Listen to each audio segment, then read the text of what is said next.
मेरे से विनय सिंधु के साथ मौजूद आज हम हरियाणा प्रदेश के रोहतक जिले के गांव मकड़ोली में।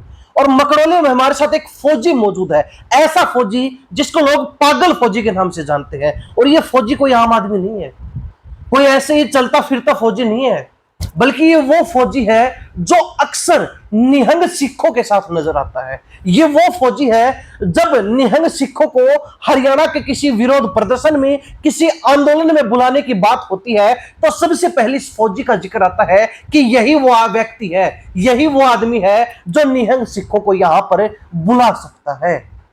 उस फौजी के साथ आज खास चर्चा करेंगे, क्योंकि निहंग सिख ज्यादातर पंजाब में है, पंजाब में चुनाव है, चुनाव में क्या कुछ चल रहा है, इस बार कौन बाजी मारने वाला है, किसका पलड़ा भारी है, किसकी जो है भैंस वो बोलते हैं ठाड़ में बैठने वाली है। तो सारी बातचीत इनसे करेंगे, विस्तार से चर्चा करेंगे। अक्सर सुनने को मिल जाता है कि पंजाब में दीपक फौजी की सिखों के बीच तूती बोलती है। तो जान लेते हैं कि कितनी अंदर की खोज खबर इनके पास है। फौजी साहब बहुत बहुत स्वागत है। धन्यवाद प्रिंस भाई। फौजी साहब लुक भी अपना पंजाबी बढ़िया सिखों वाला। पता है क्या है, जैसे गुरु फतेह बोली जाती है ना, तो कभी नंगे सर नहीं बोली जाती। वो आपका सिर ढका हुआ होना जरूरी होता है, नहीं तो फिर बोलो मत गुरु फतेह। और मैं हर अपने वीडियो के अंदर गुरु फतेह बोलता हूँ, इसलिए अपना सिर ढक कर रखना जरूरी है। तो शुरुआत करें उससे पहले यही जानना चाहेंगे, गुरु फतेह का मतलब क्या होता है? गुरु फतेह का मतलब होता है कोई भी लगा लो, जैसे आंदोलन ही चल रहा है, जंतर मंतर पर आंदोलन चल रहा है अभी, या और किसान आंदोलन, जो भी आंदोलन चलता है, गुरु फतेह जहां पर बोली जाती है ना, तो उस आंदोलन की फिर फतेह ही होती है। उसकी फिर कोई वे नहीं कि हार का तो कोई मतलब ही नहीं है। गुरु फतेह जहां पे बोलेगी वहां पर जीत निश्चित हो जाती है। जी, अब चर्चा करें पंजाब चुनाव को लेके। सबसे हॉट टॉपिक बना हुआ है, सबकी निगाहें टिकी हुई है कि पंजाब वो जगह है जहां अब तक बीजेपी पांव नहीं जमा पाई है। बिल्कुल। और ना पूरे भारत में बीजेपी ने एक तरफा सुपड़ा साफ कर रखा है सभी पार्टियों का। बिल्कुल। क्या चल रहा है पंजाब इलेक्शन में इस बार ऐसा है, मतलब थोड़े बहुत चांस थे भाई, ये जो कांग्रेस पार्टी थी ना, ये उबारा ले सकती थी, लेकिन कांग्रेस पार्टी ने अपने पैरों पर कुल्हाड़ी मार ली चरणजीत चन्नी को साइड में करके, और राजा वड़िंग को आगे कर दिया उन्होंने।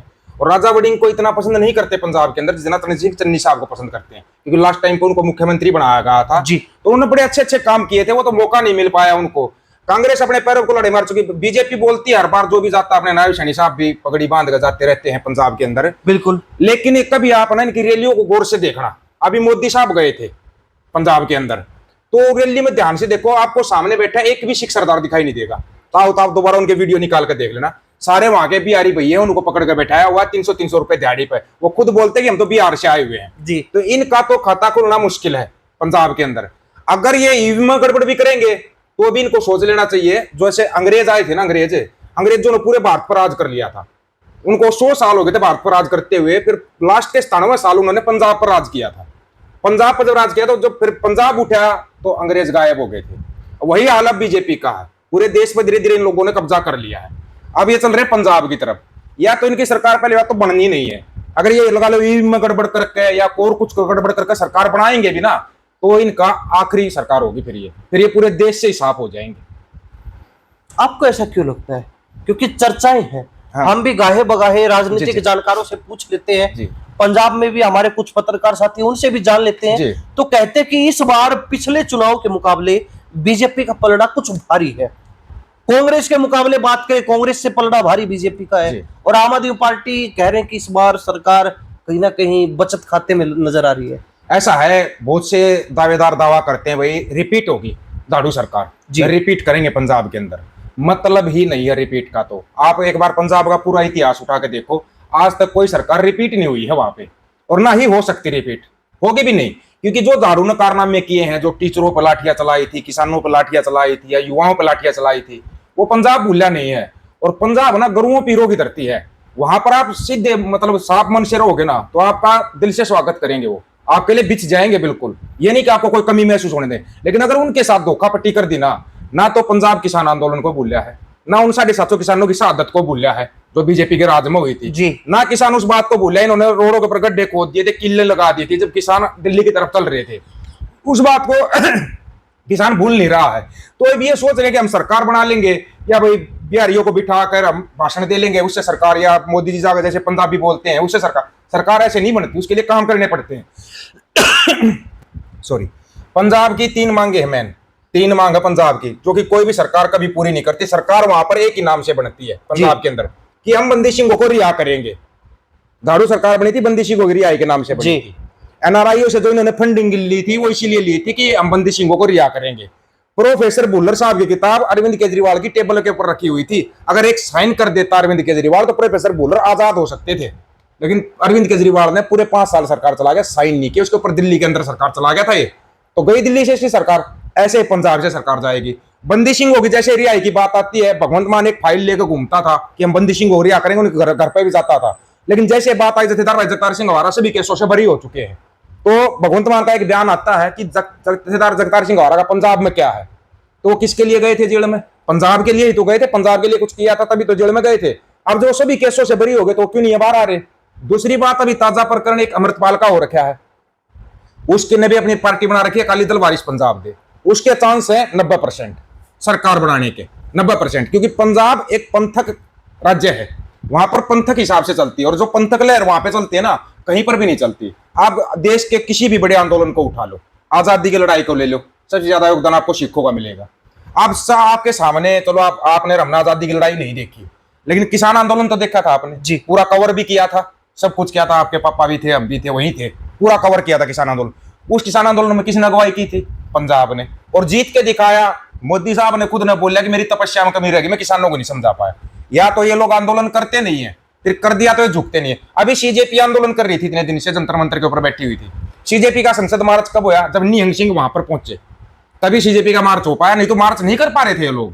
जब निहंग सिंह अड़के खड़े हो गए ना, किसान आंदोलन अगर बचा हुआ था, निहंग सिंह को बचा हुआ था। ये बातें लोगों को समझनी चाहिए। अब वही निहंग सिंह इनके खिलाफ खड़े है ना, तो ये सोच लेना चाहिए इनको, अगर निहंग शासन लागू हो गया पंजाब के अंदर, तो ना तो ईवीएम मिलेगी और ना कोई बीजेपी का कार्यकर्ता मिलेगा। जी, आपने एक नाम लिया जी, अमृतपाल जी। अमृतपाल जहां तक हमें याद आता है जी, वो व्यक्ति हैं जिनके ऊपर देशद्रोह का मुकदमा है, जिनके ऊपर खालिस्तान बनवाने का मुकदमा है, जिनके ऊपर आपने खालिस्तान के अलग से झंडे बनाने का, करेंसी छापने का, इस तमाम तरीके के आरोप लगे हुए हैं, और वो व्यक्ति जेल में है। हालांकि जेल में वो सांसद बन गए, वो अलग बात है, जेल में रहते हुए। क्या लगता है, जिस पार्टी का मुखिया ही जेल में हो, तो वो पार्टी कैसे खड़ी होगी, कैसे पैर जमाएगी, कैसे सत्ता तक जाएगी? आपको पता हो कि बार जो पंजाब में चुनाव हुए थे ना, सबसे बड़ी जीत किसकी थी? अमृतपाल सिंह खालसा की। सबसे ज्यादा वोटों से जीते थे वो। 7 लाख वोटिंग हुई थी, उसमें से 5.5 लाख वोट अकेला ले गया था वो। सोचने वाली बात है ये। 2 लाख वोटों में सभी पार्टियां आ गई थी। वो बंदा कभी वोट मांगने बाहर आ पाया? नहीं आ पाया, क्योंकि उसके ऊपर नशे लगा हुआ था। आपने बोला उसके ऊपर देशद्रोह का और खालिस्तान का आरोप है। देशद्रोह का केस तो मेरे ऊपर भी लगा था प्रिंस भाई, 3 साल तक मैंने भी भुगता देशद्रोह का केस।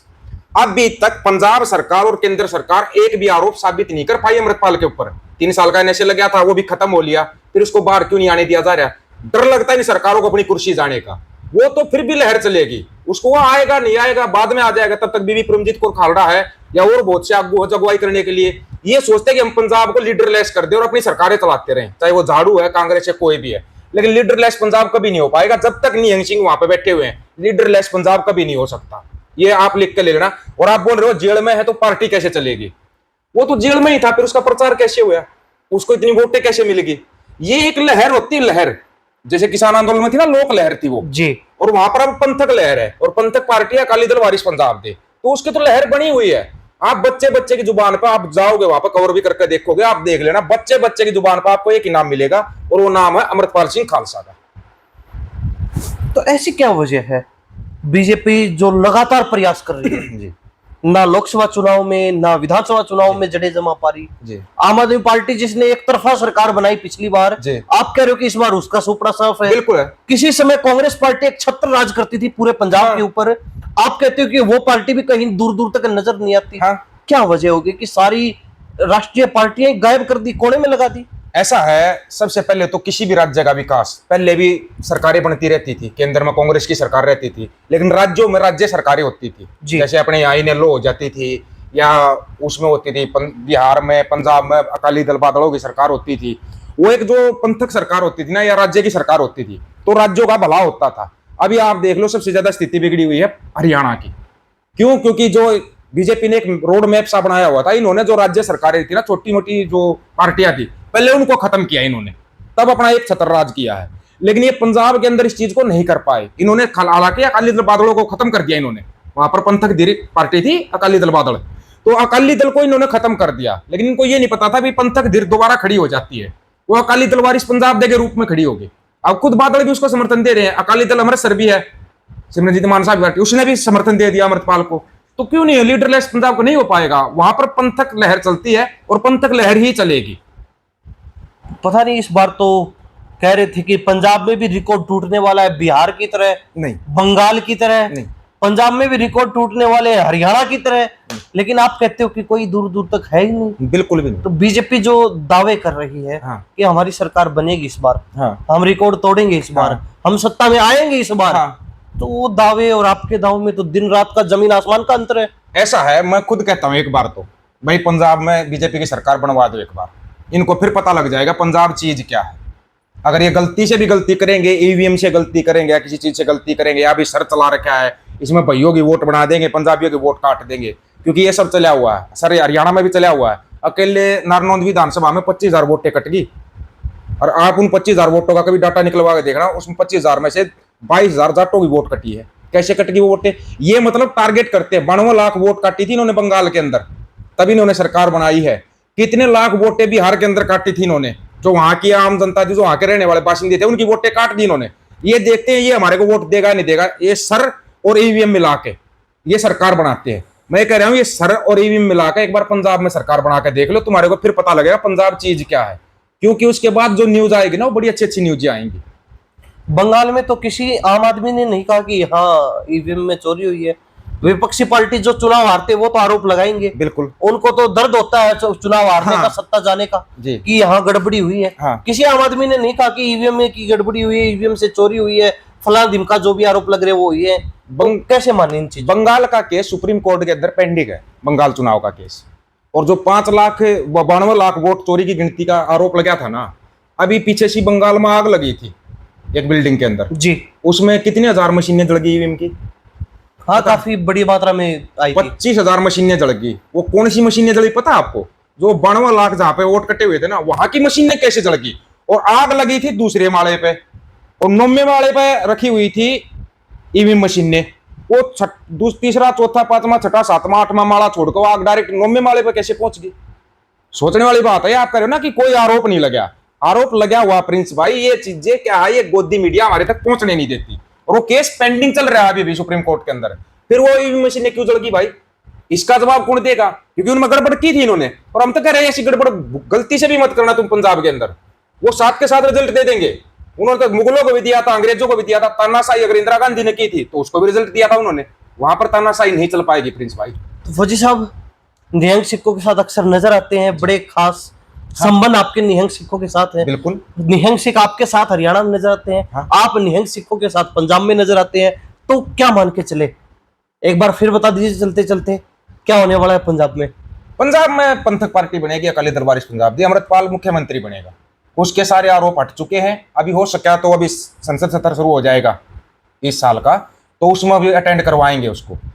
2 बार इन लोगों ने कोशिश भी की अमृतपाल से संपर्क करने की, जथेदार भाई जगतार सिंह हवारा से संपर्क करने की, कि आप भले ही खालिस्तान की मांग करो। मुद्दा देखो इनका क्या है, बोले आप भले ही खालिस्तान की मांग करो लेकिन हमारी पार्टी जितवा दो। लेकिन वो नहीं हो पाएगा। मतलब नायब सैनी साहब जाकर पंजाब के अंदर बोलते हैं हम खालसा राज लेके आएंगे। क्या ये खालिस्तान की मांग नहीं कर रहे? आरोप लगा दिया इन्होंने अमृतपाल के ऊपर, आरोप मेरे ऊपर भी लगाया था, खालिस्तान वाले फंडिंग करते हैं इसलिए ये बोलता है।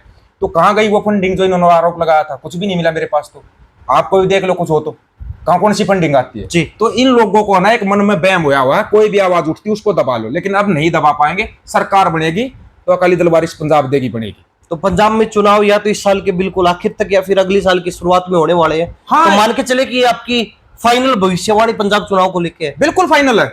और वो आपको वोटिंग में नजर भी आ जाएगी। ये कितनी वोट काटने की कोशिश करो, कितना ही कुछ करो, क्योंकि फिर एक टीम और बनी हुई है। ये ईवीएम मशीनें शायद बाहर भी मिलेंगी। फिर अगर बैलेट पेपर पर चुनाव हो गया तो आपको पता है बैलेट पेपर पर चुनाव होने पर बीजेपी तो ढूंढे से नहीं मिलती कागजों के अंदर, और बैलेट पेपर के ऊपर ही चुनाव होगा। फिर फौजी साहब बहुत बहुत धन्यवाद बातचीत के लिए। धन्यवाद भाई। तो हमारे साथ दीपक फौजी खास बातचीत में थे। निहंग सिखों के बड़े करीबी, बेहद खास माने जाते हैं हरियाणा प्रदेश के अंदर। कहते हैं कि निहंग सिखों को अगर कहीं पर भी लाना है तो दीपक फौजी उनके एक ऐसे कनेक्शन है जो उनको कहीं पर भी किसी भी आंदोलन तक खींच लाते हैं। पंजाब चुनाव को लेकर विशेष चर्चा की है। पंजाब चुनाव जिस पर सबकी निगाहें टिकी हुई, पूरे देश की निगाहें जमी हुई है और सब जानना चाहते हैं कि आखिर क्या होने वाला है। इन्होंने अपना फैसला बता दिया। इन्होंने पंजाब चुनाव को लेकर अपनी भविष्यवाणी कर दी। दीपक फौजी ने जो कहा, आज कॉपी और पेन लेके लिख लीजिए। अगर इन्होंने कह दिया कि फुल एंड फाइनल है, ये ऐसा ही होगा जो हमने कहा है। अगर ऐसा नहीं होता है तो फिर इनसे मुलाकात करेंगे और फिर पूछते हैं कि फौजी साहब आपने क्या कहा था और क्या हो गया।